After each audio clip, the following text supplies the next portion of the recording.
Desde los estudios de NTC, este es Noticias 1. Se expidió hoy el decreto de distanciamiento social obligatorio para todo el país, desde hoy hasta el 13 de abril. Tal como ocurrió en Bogotá, se garantiza el abastecimiento de alimentos y medicamentos y aplican las mismas excepciones para salir a la calle.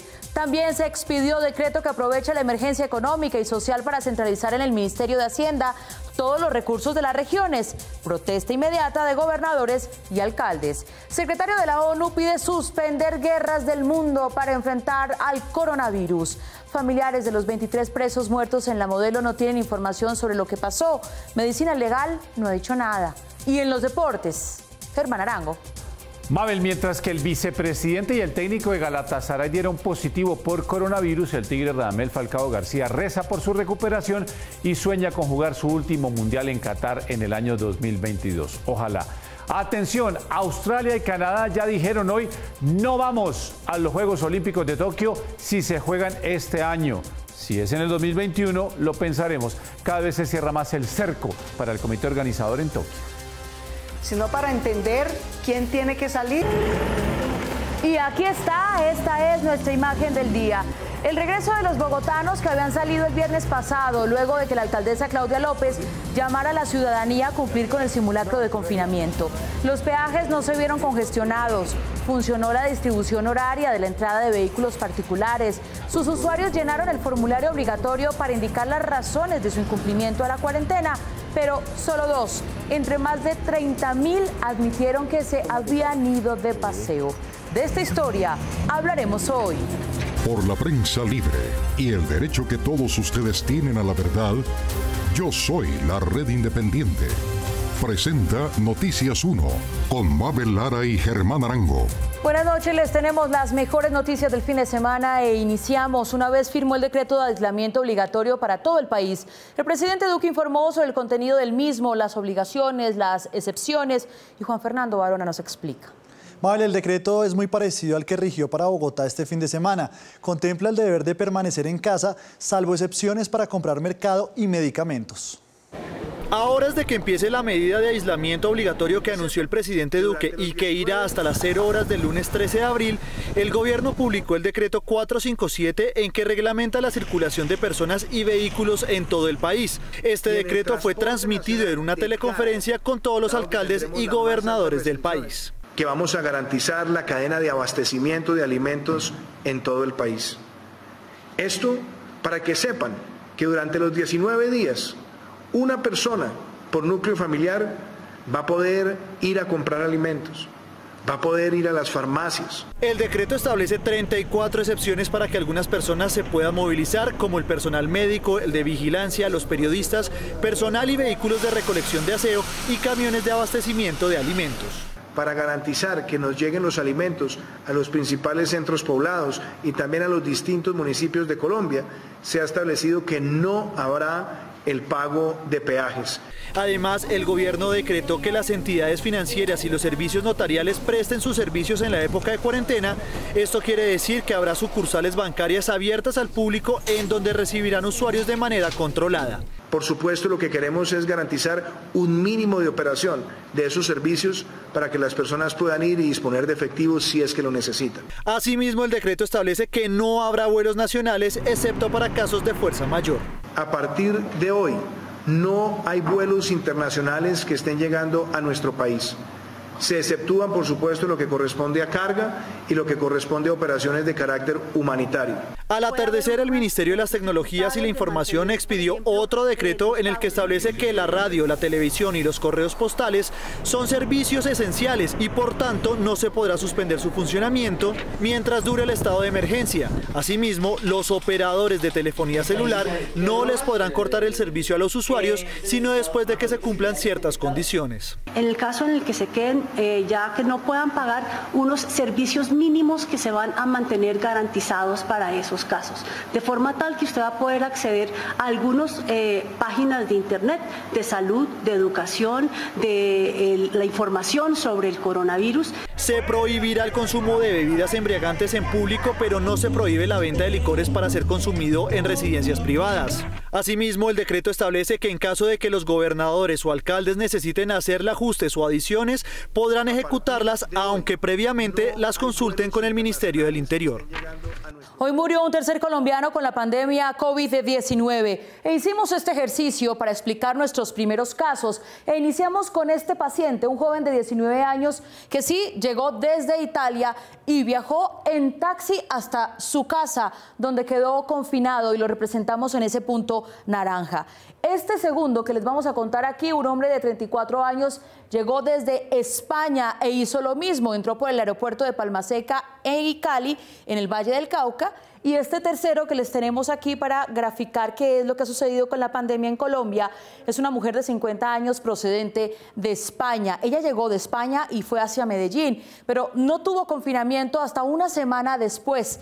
Este caso corresponde a esa mujer que les acabamos de decir que descendió de un crucero enferma en Cartagena por cuenta de quien hay ya un cuidador y un médico enfermos. Y este paciente, que es el último que les mostramos, llegó en bus desde Ecuador, del terminal salió hacia su casa en Soacha y tampoco fue confinado desde el primer día. En definitiva, como podemos observar, algunos de los descuidos han facilitado la expansión del virus en el territorio nacional. Un hombre de 88 años que fue atendido en una clínica de Santa Marta por síntomas de gastroenteritis murió esta madrugada por COVID-19. A eso de las 3 de la mañana. Inmediatamente le informé la situación al Instituto Nacional de Salud, esto a su vez al Ministerio de Salud, y el Ministerio ya ha confirmado en su página, confirmando el tercer deceso por COVID-19 en Colombia. En la zona donde vivía el adulto mayor, un grupo de la Secretaría de Salud está tratando de identificar cómo se contagió. Las investigaciones de campo arrojan a que el ciudadano frecuentaba un hostal muy cerca a su residencia con presencia de turistas extranjeros. El secretario de Salud de Santa Marta dice que desde el momento en que se conoció el diagnóstico del paciente, fue instalada una sala de análisis de riesgo y convocado un grupo de respuesta inmediata para tratar de encontrar a los portadores de la enfermedad y a otros posibles contagiados.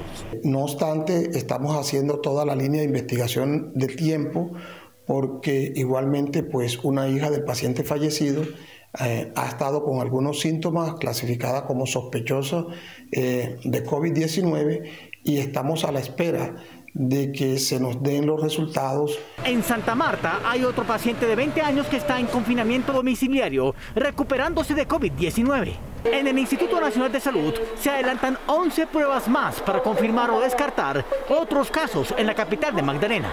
La primera víctima del coronavirus en Colombia fue un taxista de 58 años que falleció el pasado 16 de marzo en Cartagena y que fue contagiado por unos turistas italianos que recogió. Y la segunda fue una mujer de 70 años que vivía en Jumbo Valle. Había estado hospitalizada en Cali y fue contagiada al parecer por su hija. El CTI de la Fiscalía estuvo hoy buscando especuladores en la central de abastos de Bogotá y encontró a 2 que judicializó de inmediato. El gerente de Corabastos les advirtió a los afiliados que los seguirá vigilando para evitar nuevos casos. Enrique Tapias. Mabel, no hay que confundir la especulación con las leyes de oferta y demanda, pues las compras de pánico masivo disparan los precios sujetos a esta. Una señora llamó a la policía y hoy, según lo que me dijeron, que estaban reuniendo facturas que para ir a demandarme, que porque yo tengo muy caro, pero yo no tengo caro. Así reaccionó el dueño de este minimercado luego de que lo acusaran de especular con los precios. Según él, los valores están ajustados al comercio en Corabastos, el mayor centro de distribución de alimentos del país, en el que hoy fueron capturadas 2 personas por especular con el precio de varios productos. Aquí está la CIGI, por ahí están los hombres de la Fiscalía, el CTI, pendientes de eso. Entonces simplemente les dicen, ¿quién está especulando? Ahí en la estación de policía tenemos 2. uno de la bodega 25, que salió en un video muy chistoso, y otro que es para la bodega 22. El gerente aclaró que se estarían aumentando los precios de algunos alimentos antes de que entren a ser comercializados en este centro de abastecimiento. Aquí no puede llegar con productos con precios inflados porque no lo vamos a aceptar. El ministro de Agricultura y el gremio de los transportadores de carga recordaron que está garantizado el abastecimiento de alimentos en todo el país. Pidieron calma a la hora de hacer compras. Nosotros vamos a garantizar que la cadena logística de producción de alimentos se va a mantener. La logística en Colombia se realizará de forma articulada entre el sector de transporte carga con el gobierno nacional, los gobiernos locales, con los centros de producción, almacenamiento y distribución. Por supuesto, estaremos también dándole la oportunidad que todos los colombianos puedan recibir alimentos. Algunos productos como la cebolla junca, que ayer estaba el rollo de 25 kilos a 240.000 pesos, hoy amaneció a 90.000, y el bulto de arveja bajó un 50% por efecto de la demanda. El Grupo Éxito también garantizó el abastecimiento de alimentos, productos de aseo y cuidado personal, teniendo especial atención a los adultos mayores con horarios especiales. Hemos implementado que todos los almacenes de Éxito, de Carulla, de Surtimax, de Superinter, Surtimayorista, todos los días, desde las 7 de la mañana hasta las 8:30 de la mañana, están abiertos exclusivamente solo para los mayores de 60 años. El líder empresarial también anunció el anticipo en el pago a pequeños y medianos proveedores para mitigar el impacto económico por el COVID-19. Hemos tomado la decisión de anticipar los pagos del 1 de abril y del 15 de abril a todos nuestros 867 proveedores medianos, pequeños y micro. El gobierno y los comerciantes de alimentos pidieron calma a la hora de hacer compras, pues la demanda masiva impulsa los precios al alza. Bogotá, que en este momento tiene 113 personas diagnosticadas con el coronavirus, dispone de 12.000 camas de hospital, pero solo de 970 con soporte ventilatorio, que es lo que van a necesitar los enfermos más críticos. Iván Serrano. Mabel, por eso en la ciudad el confinamiento es más necesario, pues el número de enfermos críticos, como en todos los demás países, tiende a superar la disponibilidad de la atención médica, aún después del plan de choque que organiza la Secretaría de Salud. Para atender la emergencia de salud pública generada por el COVID-19, Bogotá cuenta con 730 ambulancias entre públicas y privadas, 474 camas en unidades de urgencias, 22 hospitales públicos entre los que hay 8 centros de alta capacidad y 30 instituciones privadas de alto nivel. Sin embargo, la más alta demanda hospitalaria que genera el COVID-19 es la de camas en unidades de cuidados intensivos. Pero sí es mucho más alta la demanda de soporte ventilatorio de unidad de cuidados intensivos. Por esta razón, la Secretaría de Salud inició un censo para saber con cuántas camas en unidades de cuidados intensivos entre públicas y privadas cuenta Bogotá. La totalidad de camas hospitalarias en Bogotá son alrededor de 12.000, más o menos. Las camas de cuidados intensivos son alrededor de 970. El principal reto de la Secretaría es ampliar esta capacidad y la estrategia es, en donde ya hay unidades de cuidados intensivos, ampliar el número de camas. Se necesitan 3 cosas para una UCI: que tenga usted el espacio, la infraestructura, que tenga usted la aparatología, o sea, los respiradores, los monitores, las diferentes cosas que se necesitan para una UCI, y tercero, que tenga el talento humano que sepa de esto. El reto de la Secretaría es disminuir el pico de contagio.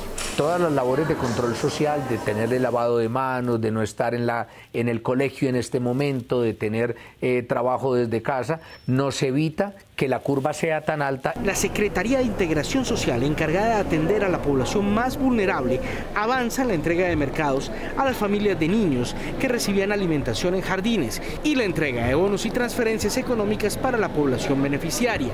En el caso del trabajo sexual pago, la Secretaría implementó un albergue en la localidad de Mártires para las trabajadoras sexuales que no tienen en dónde pasar la cuarentena. Ya montamos un hogar de paso para aquellas trabajadoras sexuales que no tengan dónde aislarse y necesiten el espacio. El reto de la Secretaría de Integración Social consiste en llevar ayudas alimentarias a 49.000 familias de niños de jardines infantiles distritales y también atender la población migrante en precarias condiciones, que pueda llegar a las 400.000 personas. Y a propósito de esta emergencia, gobernadores, congresistas y líderes de opinión cuestionan el decreto 444 que expidió el presidente Duque, en el que el Ministerio de Hacienda asume la administración de fondos propios de departamentos y también alcaldías. Los mandatarios locales protestaron.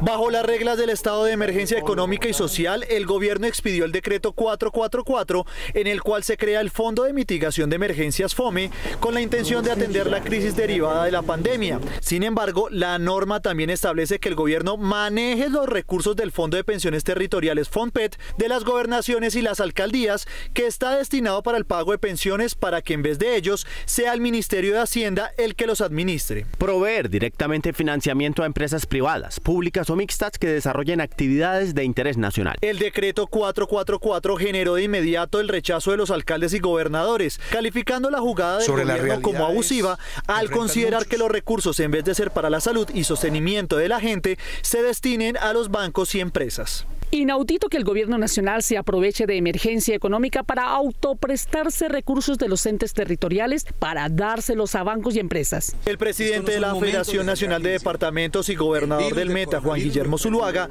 aseguró que las regiones están desfinanciadas para atender la crisis del coronavirus y le pidió al gobierno que aclare los alcances de este decreto. Las regiones necesitamos más recursos.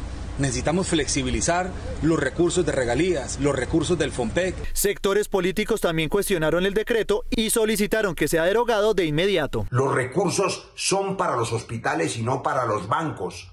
Los alcaldes, fundamentalmente de las ciudades capitales, tienen hoy la responsabilidad, pero la más eficiente posibilidad también, de asegurar que en los hospitales haya equipos suficientes para el personal médico. Con este decreto, el presidente y su ministro de Hacienda quieren echar mano de los recursos del Fondo de Ahorro y Estabilización y del Fondo de Pensiones Territoriales de los municipios y distritos del país para salvar al sector financiero. Otros alcaldes se manifestaron en contra de la medida. Nos sorprende que el gobierno nacional haya expedido este decreto 444 que centraliza los recursos pero con otros fines que son ajenos a las necesidades de los territorios. Sin embargo, el gobierno aseguró que esos recursos no serán entregados a los bancos. Ninguno de los recursos que se están asignando son para la banca. A través de sus cuentas de Twitter, varios congresistas y exfuncionarios también rechazaron el decreto y lo calificaron como contraproducente en medio de la crisis. Y a propósito, escuchen esto, solo 3 de los bogotanos que hoy regresaron a la ciudad admitieron que habían salido para pasar el fin de semana, el mismo día en que inició el distanciamiento social. Cada uno encontró una explicación para darle a la alcaldía en la encuesta que practicó en los peajes. Aunque la alcaldesa de Bogotá, Claudia López, pidió sinceridad a quienes empezaron a regresar a Bogotá procedentes de sus fincas y casas de descanso, ninguno de los entrevistados por Noticias 1 admitió estar de paseo. ¿Ustedes cuándo salieron de Bogotá? De Bogotá el miércoles.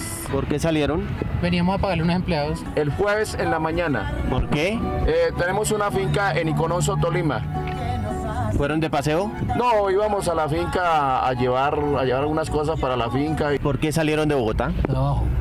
¿Qué trabajo? Piscicultura. ¿Ustedes por qué salieron de Bogotá? Ir a recoger los niños. Ir a recoger los niños que los teníamos en Chinauta. ¿Desde cuándo los tenían? Desde el martes. De la semana pasada. O sea, ¿no se fueron de paseo? No, para nada. Para el caso del ingreso por la autopista sur en Bogotá, el registro de ingreso a la ciudad estaba a 19 kilómetros adelante del peaje de Chusacá. Allí, funcionarios de la Secretaría de Movilidad interrogaban a los conductores. ¿A pasar el puente, vacaciones, a descansar o por otra razón? Y por mis padres que los tengo en una finca, llevarles medicina. Tenía que ir a reunirme con mi papá porque está enfermo mi papá. En este punto, tampoco hubo quien admitiera ante la Cámara que salió de Bogotá el jueves pasado a pasar el puente, de vacaciones o a descansar, como se pregunta en el formato. Que han salido de la ciudad por cuestiones familiares o de trabajo. ¿Y de paseo? No, ninguna. Todos dicen que es por trabajo o van a ir por un familiar que está enfermo. De los que me ha tocado a mí, solamente 3 vehículos han dicho sinceramente que ha sido por motivo de vacaciones. Metros más adelante, un retén conjunto del ejército y la policía interrogaba a ciclistas por el tapabocas. Es que voy allá a cobrar una plata. ¿Va a cobrar una plata? Sí, me llamó el patrón, me dijo, venga que ahí está la platica. El caballero cuenta de pronto con carta laboral, con un carnet que lo identifique. Oh, padrecito, no. El tapabocas. Uy, niña, me quedó. ¿Por qué se pone la mano así? Pues porque yo lo vi con tapabocas y se me quedó. Una hora antes de cerrarse las entradas y salidas de Bogotá, el gobernador de Cundinamarca hizo un balance. Han ingresado a la ciudad 16.000 vehículos. Han salido hacia Cundinamarca 14.000. El 70% de los vehículos que entraron y salieron hoy de la capital correspondió a transporte de abastecimiento de alimentos. Un cese al fuego universal para que la epidemia no avance en medio de las guerras fue la petición de hoy del secretario de Naciones Unidas, quien le advirtió a las naciones en guerra que el virus matará más que sus enemigos. Patricia Uribe. Mabel, no hay noticias de cómo avanza la epidemia en zonas de guerra como en Yemen, Siria, Sudán o el Congo, pero el llamado es también para los que durante este año y el anterior han intentado revivir la guerra en Colombia. The fury of the virus illustrates the folly of war.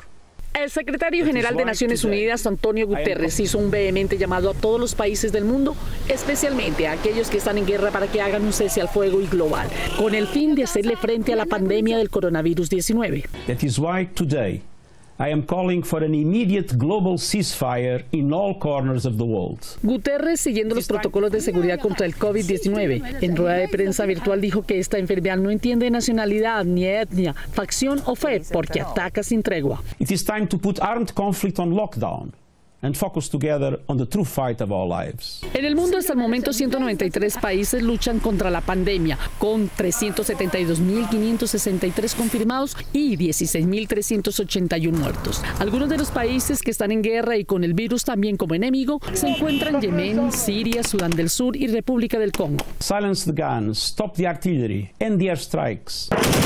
El secretario de la ONU dijo que como en toda guerra los civiles son las víctimas y que ahora se necesita es la cooperación de todos para que la pandemia no cobre más muertos, además de los que deja el conflicto armado. Let's not forget that in war-ravaged countries, health systems have collapsed. Our world faces a common enemy, COVID-19. Guterres exhortó a ponerle fin al virus y pidió respeto a quienes brindan ayuda humanitaria en los países en guerra. The most vulnerable, women and children, people with disabilities, the marginalized and displaced, pay the highest price. La ONU definirá esta semana una estrategia global y humanitaria para enfrentar el coronavirus. Y a pesar de la dirección dramática de la curva de la epidemia en Colombia, aquí como podemos observar, el país, sí señores, ha hecho la tarea. Prohibió, por ejemplo, reuniones de más de 500 personas, 5 días antes de contar su enfermo número 100. Suecia lo hizo 6 días después. Pero además, como podemos observar aquí en este ejercicio, cerró sus fronteras. Aquí está la cifra, 4 días antes. Italia lo hizo en el día 24. También cerró los colegios 3 días antes y Suecia lo hizo en el día 6. Cerró bares, restaurantes en el segundo día de la epidemia. Allá lo podemos ver. Holanda lo hizo en el día 9. Decretó sanciones, y esto es muy importante, a los no confinados un día antes. España lo hizo tan solo en el día 22. Declaró el estado de emergencia un día antes también, y la República Checa, por ejemplo, lo hizo a los 2 días. Cerró sus aeropuertos el día 4, mientras que Italia lo hizo el día 18. Todas estas medidas que les estoy contando están pendientes, ¿saben dónde? En los Estados Unidos, que mañana será el nuevo epicentro de esta pandemia. Esta mañana Estados Unidos saltó del 10º al 3er puesto en el mayor número de infectados con el virus COVID-19. Entre la mañana y la tarde de hoy se reportaron 6.700 casos nuevos, y a esta hora, con más de 42.000 pacientes y 576 muertes, está precedido solo por la provincia de Hubei, China, y por Italia, en donde se vuelca la ayuda mundial por sus 65.000 pacientes y 6.200 muertes. This week it's going to get bad. Esta semana las cosas se van a poner aún peor, dijo el director de Salud Pública, que hizo ronda por los medios de comunicación para pedirle a los ciudadanos que se queden en casa y explicar que el mayor foco de infección que se verá en las próximas semanas será consecuencia de los Spring Breakers, o estudiantes en receso que llenaron las playas, los bares y los sitios públicos del país la semana pasada. El militar pretende sustituir en sus instrucciones al presidente Donald Trump, pues durante 4 semanas el mandatario estuvo especulando sobre la pandemia, calificando las cifras como un ataque mediático y hablando del virus chino, y sin capacidad política para negociar con los demócratas las medidas de emergencia. Según las cifras de Johns Hopkins, 1 de cada 20 infectados hoy está en Nueva York, y otros 10 lo sumarían los infectados en los estados de Washington, Luisiana, California y Florida. Y en nuestra zona, el virus avanza en Ecuador, que hoy cuenta 18 muertes, Perú 5, Brasil 25, Panamá 3 y Venezuela, que tiene 77 casos informados, pero no tiene información confiable para la comunidad internacional.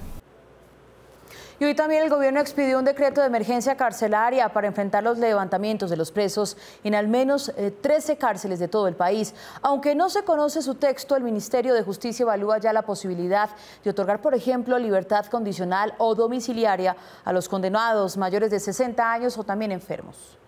La ministra de Justicia, Margarita Cabello Blanco, le manifestó a los guardianes del IMPEC que se sentía muy orgullosa por la forma en que ellos afrontaron los motines en las cárceles del país. Orgullosa del cuerpo de custodios. Lo que hicieron anoche fue, es decir, yo creo que ustedes no se han alcanzado a imaginar lo que hicieron anoche. Ustedes le dieron tranquilidad al país. La ministra Cabello Blanco se refería a la noche del pasado sábado, cuando murieron como resultado de los enfrentamientos de los amotinados presos con los guardianes del IMPEC y con la policía, 23 internos de la cárcel La Modelo de Bogotá y 83 quedaron heridos. Ustedes no se imaginan el orgullo para mí de decir, no hay uno solo fugado ante semejante arremetida. Es decir, lo que ustedes hicieron, yo no tengo cómo agradecérselo. Un día después de la felicitación de la ministra, se declaró el estado de emergencia en todas las cárceles del país. La ministra ha recibido críticas por sus palabras debido a la tragedia en vidas humanas que resultó de la revuelta. Que habían 23 fallecidos privados de la libertad, 83 heridos privados de la libertad, de los cuales 32 de mayor gravedad, 7 heridos del IMPEC. Aunque aún no se conoce el alcance del decreto de emergencia carcelaria, esta podría beneficiar con libertad condicional y domiciliaria a los presos mayores de 60 años o a los enfermos, como lo pide la Defensoría del Pueblo. Entre tanto, el presidente del Colegio de Abogados Penalistas advirtió un primer obstáculo. Miles de solicitudes de libertad y de detención domiciliaria se vienen ahora ante unos jueces de ejecución de penas que son los más congestionados del país. Desde la presidencia del Consejo Superior de la Judicatura se está estudiando cómo se van a generar herramientas de emergencia para que los jueces de ejecución de penas atiendan lo que podría convertirse en una avalancha de solicitudes de libertad. Los familiares de los 23 muertos presos en La Modelo de Bogotá se agolparon durante todo el día en las puertas de Medicina Legal para saber las circunstancias en que perdieron la vida de sus hijos, hermanos y esposos. Familiares de los 23 reclusos muertos durante los motines del pasado sábado en la cárcel Modelo de Bogotá estuvieron hoy en Medicina Legal esperando reclamar sus cuerpos. Nunca llegué a pensar que iba a pasar por esto. Algunos de ellos se enteraron de que sus familiares habían muerto cuando identificaron sus cuerpos en los videos difundidos en las redes sociales. Me enteré por un video también y lo mataron adentro. Aunque el gobierno ha descrito lo sucedido el pasado sábado como la reacción legítima ante un intento de fuga, los familiares de los muertos tienen una opinión diferente. ¿Una masacre? ¿Una masacre? Pues una masacre. Algunos de los fallecidos estaban a días de volver a sus casas. Pero ya estaba por salir en esta semana. O sea, apenas pasara esta vaina del virus ya podía salir. Las madres y esposas se quejaron hoy de información insuficiente y no saben cuándo les entregarán los cuerpos. Muy duro y no tengo palabras para decir lo que siento. Este fin de semana la Personería de Bogotá visitó las estaciones de policía de la ciudad para constatar las condiciones en que se encuentran los detenidos en este periodo de cuarentena. Encontramos varios de los policías, incluso internos con síntomas gripales, los cuales no han sido atendidos. En 4 de ellas no hay agua permanente, ni jabón, ni tapabocas. Encontraron personas enfermas, sin aislamiento ni tratamiento, y hacinamiento por encima del 500% en la estación de Mártires, en donde hay 139 detenidos y cuya capacidad es para 20 personas. Y cada paciente recuperado en el mundo es un logro para la humanidad, lo que indican los indicadores. El mayor número de recuperados por el virus COVID-19 hoy se encuentran en la provincia de Hubei, China, seguida por Irán, Italia, España y Corea del Sur. Esto indica que después de la tempestad vendrá la calma. Esto es lo que indican los indicadores. Como la mayoría de colombianos vive del día a día y en cuarentena no habrá días laborables en la calle, 3 millones de personas van a recibir un subsidio para aliviar sus bolsillos. A partir del próximo jueves 26 de marzo, 2.6 millones de familias que hacen parte del programa Familias en Acción empezarán a recibir en promedio, dependiendo del número de hijos, 334.000 pesos adicionales para sortear las dificultades económicas por la pandemia del coronavirus. Desde el 25 de marzo, 1.7 millones de adultos mayores obtendrán 240.000 pesos. El viernes también se hará un giro adicional de 712.000 pesos a 205.000 jóvenes de escasos recursos del programa Jóvenes en Acción. El 31 de marzo, 1 millón de familias recibirán el llamado giro social, es decir, la devolución del IVA para los más vulnerables, y el 6 de abril, 250.000 personas de la tercera edad recibirán mercados a través de la red de respaldo social. La industria de plásticos no cerró como sus similares en la pandemia, aceleró sus operaciones para fabricar ventiladores y también insumos médicos de protección contra el virus. Gracias a la obtención de un registro INVIMA, la industria del plástico iniciará esta semana la producción adicional de respiradores. Estos elementos que son utilizados por la primera línea de especialistas en salud para apoyar las medidas sanitarias contra el coronavirus. En un mes normal sin pandemia, el consumo por mes es de unos 20.000 unidades. Con esta ampliación de capacidad podemos llegar a las 60.000 al mes. También se aumentará la fabricación de guantes quirúrgicos y se mantiene normal la producción de elementos de la salud, y a otros productos se les hará un ajuste por la demanda de los mismos. En el sector médico también están las batas, los delantales de los médicos, pero eso está más controlada la situación, hay buen abastecimiento. Obviamente los empaques de los alimentos, de los bienes básicos, de los geles, de los alcoholes, de los farmacéuticos, de productos de aseo y demás, están con pedidos full. En el caso de las mascarillas y tapabocas, la industria iniciará la producción adicional para evitar un desabastecimiento. Logramos agregar una máquina que empezará a operar en próximos días, y con eso aumentar la capacidad instalada de fabricación nacional en unas 2 millones de unidades por mes. Normalmente la demanda de tapabocas al mes es de 5 millones y con la producción adicional aumentará la oferta en cerca de 7 millones al mes. Una bogotana diagnosticada como portadora del COVID-19 explica cómo está cuidando de sí misma, también de su familia, mientras espera el desarrollo de la enfermedad en su cuerpo. María Paula Castellanos lleva 7 días de cuarentena en su cuarto, pues estuvo en contacto con una viajera que llegó de España y debe tener medidas extremas para evitar contagiar a su familia. Primero, yo no comparto la misma vajilla con mi familia. De hecho, los platos que estoy utilizando ahorita, o los platos en los cuales me sirven los alimentos que me dan, pues digamos que alrededor de todo el día, son platos plásticos, es decir, que son desechables. Esto no es lo que va a coger alguien después y que va a lavar. Incluso por recomendación del Ministerio de Salud debe tener un kit con diferentes cosas para evitar la propagación. Empecemos, obviamente el más importante de todos es este, que es el tapabocas, el cual tengo que usar 24/7, incluso si estoy encerrada en mi cuarto y no tengo contacto con nadie. Segundo elemento son este par de guantes, los cuales tengo que usar usualmente cuando me pasan los alimentos, es decir, la persona que me está dando los alimentos pues me los tiene que pasar para no tener un contacto físico directo, pues utilizo los guantes. Cuando me lavo las manos, no me seco las manos con una toalla, sino que me seco las manos con toallas de papel para que todo se haga desechable y nadie tenga contacto con esto y esto se vuelva basura desechable. Para estar protegidos en su casa, todos los integrantes de la familia usan platos desechables para asegurarse que el virus no contagie a través de los platos a la hora de lavarlos. Así también lo hace Jairo López, padre y esposo, que ya está preparado para los días de confinamiento. Para evitar la rutina, pues tenemos pensado también hacer otro tipo de actividades como juegos, de pronto promover diálogo de familia, ya que en estos tiempos eso se ha perdido por la misma rutina. Colombia se está enfrentando a algo que nunca antes ningún habitante había vivido. Es por esto que la mayoría ha tomado precauciones con tiempo y recuerdan que estos días en casa pueden ser también productivos y volver a hacer actividades olvidadas. Y una de las recomendaciones más simples, lavarse las manos, sencillo. Al retorno, las radionovelas y también los deportes con Germán Arango. Aquí estamos de regreso. Esta pandemia ha significado la liberación de contenidos digitales que antes eran pagos y de escasa audiencia.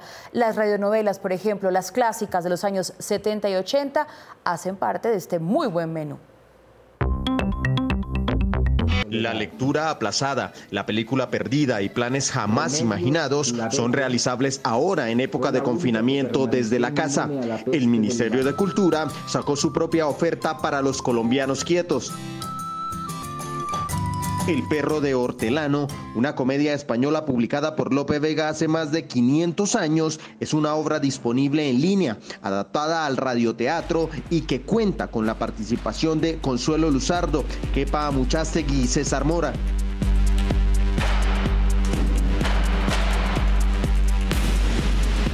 El próximo 27 de marzo, Día Internacional del Teatro, usted podrá ver desde los canales digitales del Teatro Colón y el Ministerio de Cultura el clásico alemán Wojciech, una adaptación colombiana dirigida por Jimmy Rangel.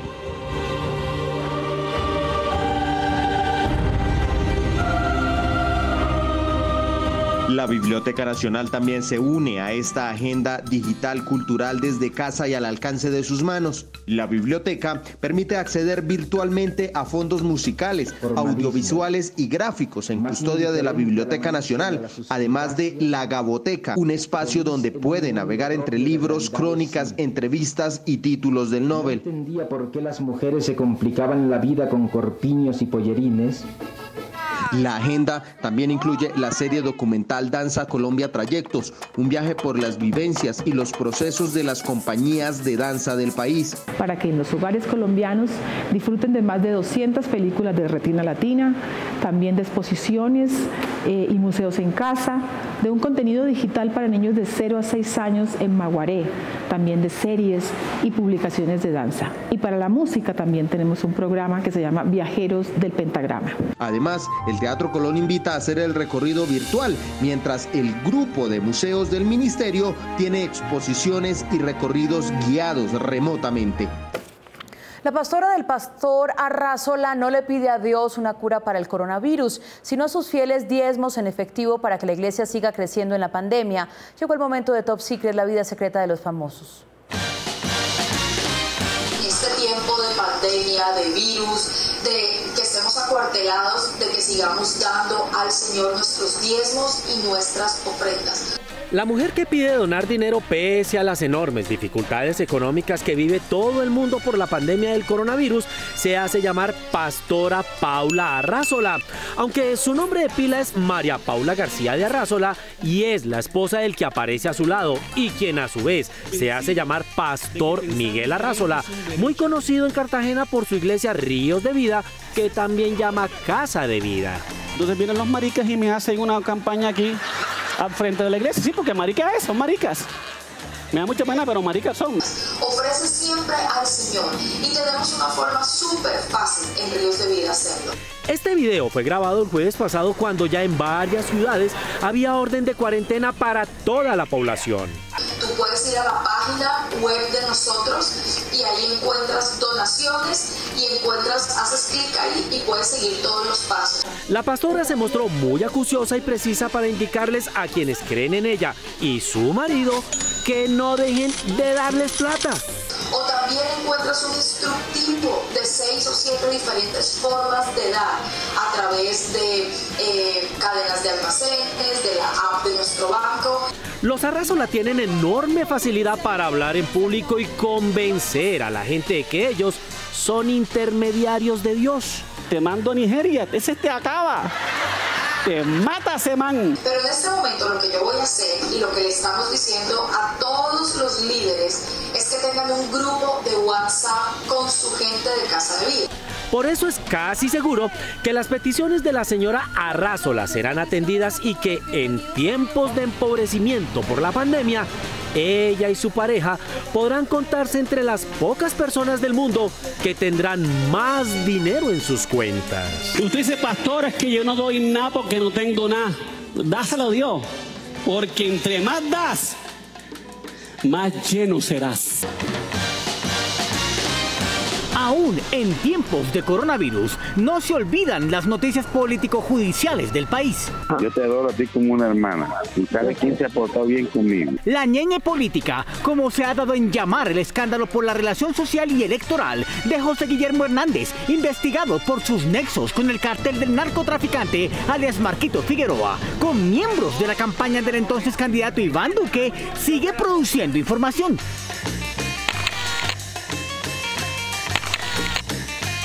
María Claudia Daza, conocida también como La Calla o Callita Daza, era hasta hace unos días miembro del grupo de trabajo legislativo del senador Uribe Vélez y fue su asistente durante varios años. En esa condición, también llegó a la campaña para la presidencia del candidato Duque. Calla, ve acá. Ayer almorcé con Eduardo Rodríguez. Le tengo 15 alcaldes del Magdalena, 15 que se quieren reunir con él, 15. ¿Con Eduardo? con el presidente y con el futuro presidente. El escándalo de la conexión del misterioso Ñeñe estalló cuando el periodista Gonzalo Guillén reveló la transcripción de una grabación en que la calle Daza y el Ñeñe hablan de meter por debajo de la mesa 1.000 millones de pesos para la segunda vuelta presidencial en Guajira y Cesar. Noticias 1 obtuvo en exclusiva este video del día en que llegó el féretro de Hernández a Valledupar, procedente de la ciudad brasilera de Uberaba, en mayo del año pasado. En la imagen se ve vestida de blanco y recibiendo el cuerpo a la madrina política del Cesar, Cielo Géneco, del clan Géneco, conocido por las antiguas relaciones de miembros de esa familia con el paramilitarismo. Más adelante se ve a una segunda persona vestida de riguroso negro de luto, hablando con la señora Géneco. Se trata de la misma Calla Daza, que hace unos días negó ser la persona que fue grabada hablando con el Ñeñe, cuyo hijo también desmintió la amistad entre la ex asistente de Uribe y su padre. Al fondo del corredor en que Géneco y Daza esperaban, unos hombres bajaron de un vehículo el ataúd. Ante las mentiras, las evidencias visuales resultan contundentes. Estén pendientes. Volveremos con más confidenciales de Ataque en Top Secret. Y aquí está nuestra imagen final. Esta noche es la rumba respetando el aislamiento social en un conjunto de edificios en la capital de Antioquia, en Medellín.